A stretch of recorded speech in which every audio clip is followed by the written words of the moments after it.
गुजरात और हिमाचल प्रदेश को ऐसा माना जा रहा था कि 2019 के लोकसभा के चुनाव का ये सेमीफाइनल है। और अगर ऐसी स्थिति है तो ऐसा प्रतीत होता है कि एग्जिट पोल के आधार पर हम ये कह सकते हैं कि चाहे आप गुजरात की बात करें या फिर हिमाचल प्रदेश, इन दोनों राज्यों में भारतीय जनता पार्टी की पूर्ण बहुमत की सरकार बनने के पूरे आसार हैं। गुजरात में 22 साल के बाद भारतीय जनता पार्टी के 2/3 बहुमत के साथ सरकार बनने के आसार दिख रहे हैं। इसके साथ साथ हिमाचल प्रदेश में भी 2/3 बहुमत के साथ भारतीय जनता पार्टी की सरकार बनने के आसार प्रबल दिखाई दे रहे हैं। न्यूज नेशन का एग्जिट पोल यही कह रहा है। हालांकि हमने अभी तक 3 बजे दोपहर तक के मतदान की गणना के साथ अपना एग्जिट पोल आपके सामने प्रस्तुत किया है और जैसे ही हमारे पास रिवाइज डेटा एक बार आता है उसके बाद हम आपके सामने आखिरी तस्वीर प्रस्तुत करेंगे कि गुजरात में भारतीय जनता पार्टी के खाते में कितनी सीटें आ सकती हैं और कांग्रेस के खाते में कितनी सीटें आ सकती हैं और उसके साथ साथ क्या कांग्रेस को वो बढ़त मिली। दिनेश मुंडीर हमारे संवाददाता इस वक्त हमारे साथ मौजूद हैं। सबसे पहले दिनेश, मैं आपका रुख कर ये समझना चाहूंगा, राहुल जी ने अभी एक बड़ी बात कही। उन्होंने कहा कि गुजरात के चुनावों को भारतीय जनता पार्टी की जीत न माना जाए, बल्कि ये माना जाए कि ये प्रधानमंत्री नरेंद्र मोदी की व्यक्तिगत जीत है। और वो इसलिए क्योंकि 4 बार से अगर बीजेपी वहां जीत रही है तो वो सिर्फ इसलिए क्योंकि वहां पर नरेंद्र मोदी नाम का एक बड़ा चेहरा है। धीरेन्द्र, आप हमारी आवाज सुन पा रहे हैं? जी अजय जी, अगर हाँ, यस, मैं सुन पा रहा हूं अजय जी। अगर मैं पूरे इलेक्शन की बातचीत अगर हम लोग कर रहे हैं तो मैं लगातार एक बात को कह भी रहा हूं अजय जी कि पूरे इलेक्शन में नरेंद्र मोदी ब्रिज की तरह काम किए, अपने लोगों के, जो उनकी सरकार यहां काम कर रही है और लोगों के बीच में वो ये देखना था कि ब्रिज पूरी तरह से सत्ता तक वापस लाता है कि नहीं लाता। अदरवाइज जिस तरह की लोगों के अंदर जो स्थानीय नेता है, जो बीजेपी के यहाँ छत्रप हैं, उनको वो गांव में अगर आप जाते हैं तो देखना तक नहीं चाहते। उनका ये तक कहना था कि हम लोग, लेकिन वो नरेंद्र मोदी को लेकर उनका आपको हर तरफ, सबसे बड़ी चीज होती है अजय जी, अगर आप समाज के हर हिस्से में जाते हैं और वहां कुछ परसेंटेज भी रखते हैं तो वो एक बड़ा एरिया होता है। अगर हम जिस तरह से लगातार घूम रहे थे और फिर हमारे चैनल ने उस चीज को उसी तरह रिकॉग्नाइज किया है तो वो साफ तौर पर यह दिख रहा था कि नरेंद्र मोदी के सामने जो जातियों की गोलबंदी है, वो जो रदर कास्ट है, वो काफी ज्यादा है और यहां तक कि वो पटेलों के अंदर भी काफी बड़ा हिस्सा अपने समर्थकों का रखते हैं। चाहे वो आप सूरत से निकलते हैं, चाहे आप वो गांव में जाते हैं, चाहे आप जहां मैं खड़ा हूं महसाणा, वहां आते हैं, उनके अपने समर्थकों का एक वर्ग है। जी बिल्कुल। अभिलाष जी, आप कुछ कहना चाह रहे थे? लगता है कि यदि हमारे एग्जिट पोल में जिस तरीके से जो संख्या आ रही है सीट्स की, उसके हिसाब से ये मानना पड़ेगा कि गुजरात में विकास का मॉडल जिसके बारे में बात हो रही थी, विकास के फेवर में, विकास के पक्ष में लोगों ने वोट किया है। और ये जातीयवाद के जो गणित हम लगा रहे हैं, जी क्या वाकई में आप मानते हैं कि विकास के लिए वोट है? क्या आपको नहीं लगता कि ये दरअसल जो तमाम तीखे बोल हैं उसके लिए वोट है? नहीं, देखिए, उसके साथ में कई सारे वोटर्स को जब समय पर जब हमने देखा तो उन्होंने ये भी कहा कि हमने विकास हमारे आसपास हुआ है और हम लोगों ने वोट उसके लिए दिया है। ऐसे महिलाओं ने कहा, युवाओं ने कहा, बाकी वृद्ध पुरुषों ने कहा, बाकी सब लोगों ने पिछले 2-4 दिनों में जब अलग अलग टेलीविजन चैनल पे, न्यूज़ नेशन पे भी लोगों ने आज सुबह कहा, कुछ लोगों ने जब वोटिंग डालने के पहले भी कहा कि विकास के। तो मुझे लगता है कि जो स्वीप है इसमें कहीं ना कहीं ये निश्चित रूप से है कि हम अपन बात कर रहे हैं कि पटेल, पाटीदार, ये वो सारी चीज़ें, लेकिन इसके ऊपर यदि ओवरलैपिंग सभी कुछ है तो मोदी का एक लार्जर देन लाइफ इमेज है और उन्होंने जो सभाएं करी, जो ऑर्गेनाइजेशन किया और उसके बाद जो विकास की बातें उन्होंने करी, हम भले ही उसको हम मणिशंकर अय्यर या कपिल सिब्बल तक सीमित करके रख रहे हों, लेकिन विकास एक मुद्दा था जो अंडरलाइंग था और जिसके कारण ये कन्वर्ट हुआ हो सकता है। मुझे मनिंदर जी, क्या आपको भी ये लगता है कि ये चुनाव विकास के मुद्दे पर लड़ा गया? जो विकास पागल हो रहा था वो विकास तो गायब ही हो गया। मुझे 3 बातें लगती हैं। पहली बात ये लगती है गुजराती लोग बेसिकली बिजनेस कम्युनिटी है और इस वक्त जब उनका प्रधानमंत्री हो तब वो शायद अपने सत्ता को बदलने में इंटरेस्टेड नहीं होंगे। वो चाहेंगे, जैसा आपने हिमाचल में भी दिखाया कि बहुत से लोग ये सोचते हैं कि केंद्र और राज्य में यदि एक ही सत्ता हो तो हमें फ़ायदा हो सकता है। दूसरी बात, जो पार्टी का इनका स्ट्रक्चर है, जो पार्टी मशीनरी है इनकी, वो बहुत पावरफुल है। और तीसरी बात, जो आप सही कह रहे हैं, जो तीखे बोल हैं, विकास उसमें बिल्कुल पीछे रह गया और जो कॉन्ट्रडिक्शंस हैं सोसाइटी में उसको उसने उभारने की पूरी कोशिश की नरेंद्र मोदी ने। कम्युनल सेंटिमेंट्स हो, पाकिस्तान का मुद्दा हो, तमाम चीज़ों को लेकर जो डिस्कोर्स क्रिएट किया गया, उस डिस्कोर्स में कॉन्ट्रडिक्शंस को जो शार्प किया गया, वो मुझे लगता है इसमें ज़्यादा महत्वपूर्ण रहेगा। अजय जी, आपने जिस बात को किया मैं उसे आगे बढ़ाऊं, और धीरेन्द्र ने तो पूरा गुजरात घूमा है। मैं आपको सौराष्ट्र के अनुभव से एक चीज बताऊं, भारतीय जनता पार्टी के खिलाफ अच्छी खासी नाराजगी थी जी। लोकल कैंडिडेट्स की शक्ल लोग नहीं देखना चाहते थे, जैसा कि धीरेन्द्र ने बताया। अगर यहां पर ऐसे नतीजे 18 दिसंबर को आते हुए नजर आते हैं तो जो बात आपने कही, नरेंद्र मोदी और सिर्फ नरेंद्र मोदी के नाम पर यह वोट मिला है और कोई भी कारण नजर नहीं आएगा। उर्मिलेश जी, नरेंद्र मोदी हम ये मानने लगे हैं 2014 से ही कि नरेंद्र मोदी बीजेपी से बड़े बन चुके हैं, लेकिन क्या ये माने कि गुजरात के चुनाव से ये बात स्पष्ट हो गई कि अगर नरेंद्र मोदी हैं तो बीजेपी है, नरेंद्र मोदी नहीं है तो शायद कई राज्यों में बीजेपी है ही नहीं? देखिए, मैं तो 18 तारीख को ये रिजल्ट मानूंगा कि क्या आया है, अभी तो कहना बहुत मुश्किल है।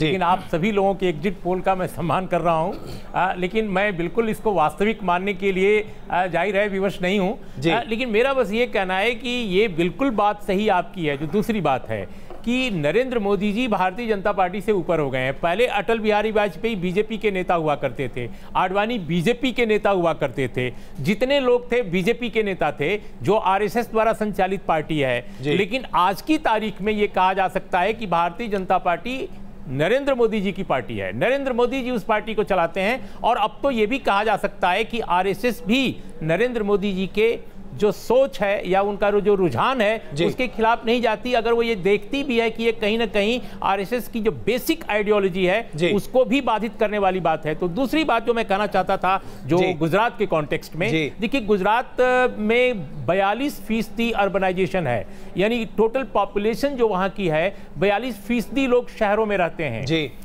और शहरों में रहने वाले लोग अपने इश्यूज को लेकर सेंसिटिव जरूर होते हैं, लेकिन उनके बीच में आरएसएस बीजेपी का बहुत पहले से प्रभाव है, बहुत असर है। नोटबंदी जीएसटी ने सबसे ज्यादा जो परेशानी में डाला शायद इसी इलाके के लोगों को डाला, लेकिन वे नरेंद्र मोदी से उनका आकर्षण कायम रहा। इसीलिए लोग कहते थे इस चुनाव में कि हम रूपानी की सरकार को नहीं चाहते, लेकिन 2019 का जब चुनाव होगा तो हम मोदी जी के साथ जाएंगे।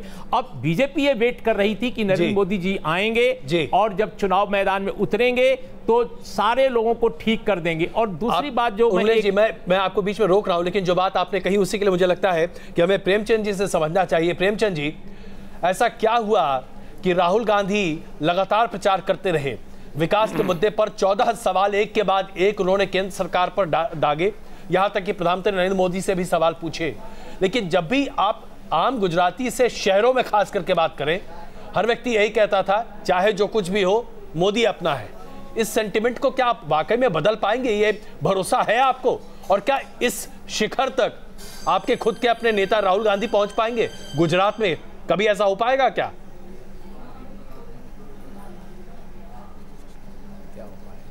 देखिए, मैं समझता हूँ आप दो नेताओं के बीच में उनके क्षमताओं को लेकर, तुलनात्मक बातों को लेकर कुछ कहना चाह रहे हैं। मोदी जी प्रधानमंत्री हैं, ये तो एक सच्चाई है, और गुजरात के हैं वो भी एक सच्चाई है।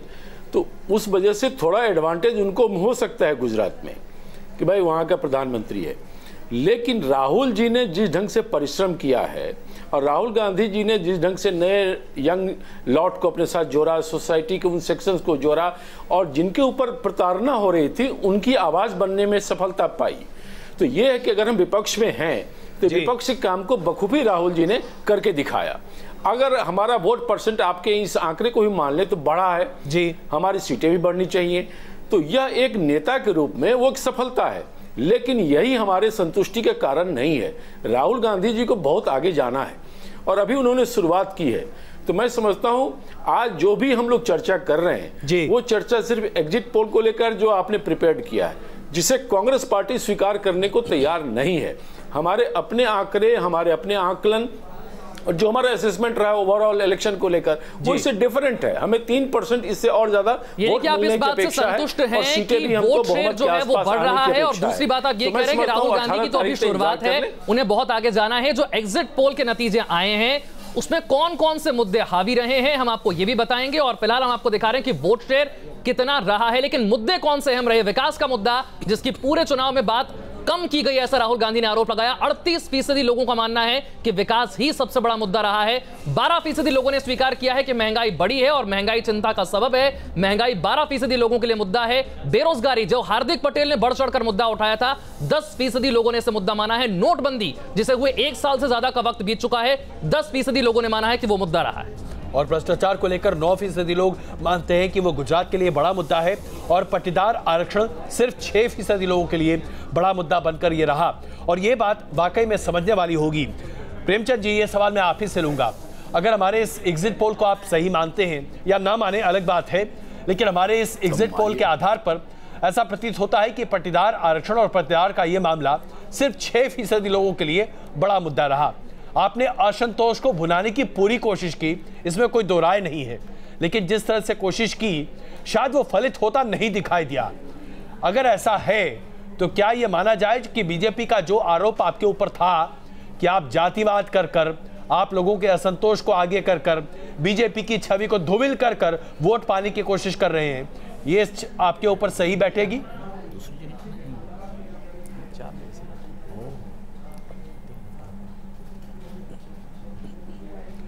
ऐसा लग रहा है कि ये आवाज नहीं पहुंच पा रही है प्रेम जी के पास, लेकिन यही सवाल सिंह साहब मैं आपके सामने रखना चाहता हूं। अगर मान लीजिए कि आपने फिगर्स देखे हैं, आज जो आप इस समय फिगर दे रहे हैं, अगर ये फिगर स्टैंड करते हैं, जिसको हम मानते हैं, कोई कारण नहीं कि ना माने, तो एक जलजला मोदी जी ने रोक लिया है।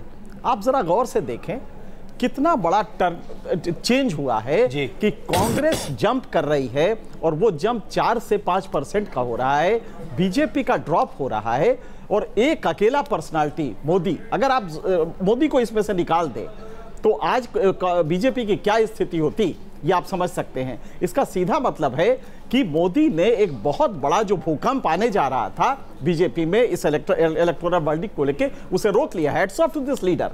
इस लीडर के लिए 22 साल बाद भी अगर ये जो वो है एक्सेप्टेबिलिटी है तो वाकई ये लीडर है और ये कमाल का लीडर है। यही कारण है शायद उन्होंने इतनी ज्यादा रैलीज करी, उनके पास पूरी जानकारी थी कि लोगों में नाराजगी होगी और उसको उन्होंने कन्वर्ट कर दिया। जो सिंह साहब कह रहे उसी को मैं आगे बढ़ाना चाह रहा हूँ कि मोदी जी को लोगों की पल्स मालूम थी और हम यहाँ पर बैठकर विचार कर रहे थे कि वो इतनी ज्यादा रैली प्राइम मिनिस्टर होने के बावजूद क्यों कर रहे हैं, लेकिन यदि वो रैलीज नहीं करते तो क्या टर्न अराउंड होने की संभावना कम, ये बात है।